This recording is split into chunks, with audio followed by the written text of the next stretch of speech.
네, 오늘 다루게 될 내용은 교통사고 사망 시 피해보상금을 지급함에 있어서 구하라법에 대한 내용을 가지고 비교해서 설명드리겠습니다. 자, 구하라법이 올해부터 이제 시행이 됩니다.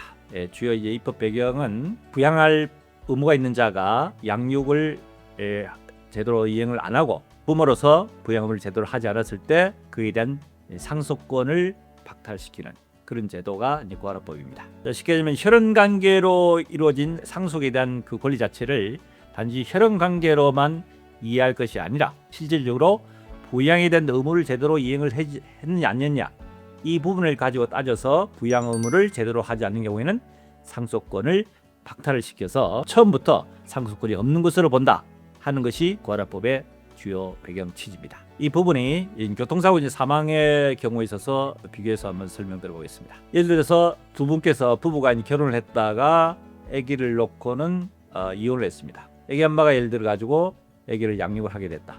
헤어지고 나서 당연히 부모로서는 양육에 대한 책임이 되지 않겠습니까?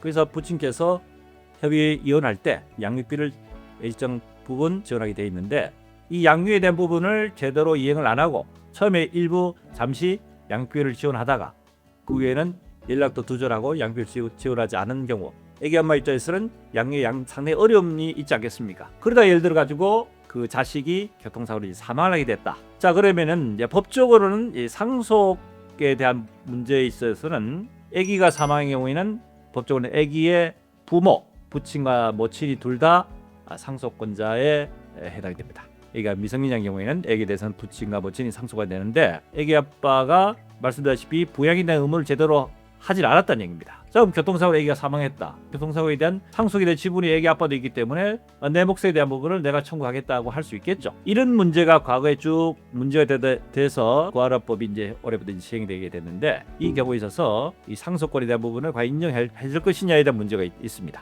그래서 만약에 애기가 이제 사망했을 때 애기 엄마 입장에서는 실질적으로 애기의 아빠가 상속권이 있다 하지만은 애기 아빠가 애기를 키우는 데 있어서 양육에 대한 부분에 대해서 부양에 대한 부분을 의무를 제대로 이행을 하지 않고 양육에 대한 비용에 대한 부분을 제대로 지원하지 않음으로 인해 가지고 양육에 대한 행사할 수 있는 권리 자체를 상실했다고 주장할 수 있는 근거를 마련한다면 이것을 법원에다가 청구를 했을 때 구하라법에 의한 법 적용을 해서 상속권을 박탈시킬 수 있습니다.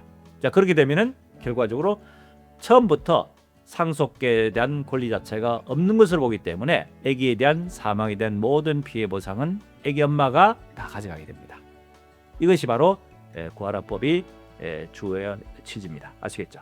그래서 과거에는 비록 양육에 대한 책임을 의무를 다하지 않았다 하더라도 아기에 대한 상속권자로서 두 분이 이혼한 경우에 아기 아빠에 대한 상속 지분을 절반을 가져갔는데 올해부터는 구하라법 시행에 대한 부분에 대해서 법원에서 구하라법에 대해 상속에 대한 상실 청구권을 행사해서 법원에서 결정을 받게 되면은 바로 상속권을 박탈을 당하게 되버려 가지고 애기에 대한 상속권은 애기 엄마한테 다 가도록 이렇게 올해부터 이제 시행이 됩니다. 그래서 이런 부분에 대해서는 참고를 하셔가지고 혹이나 이런 문제 있을 때는 법적으로 허가 청구를 받아서 결정되면은 그대로 권리 행사를 하시면 됩니다. 아시겠죠?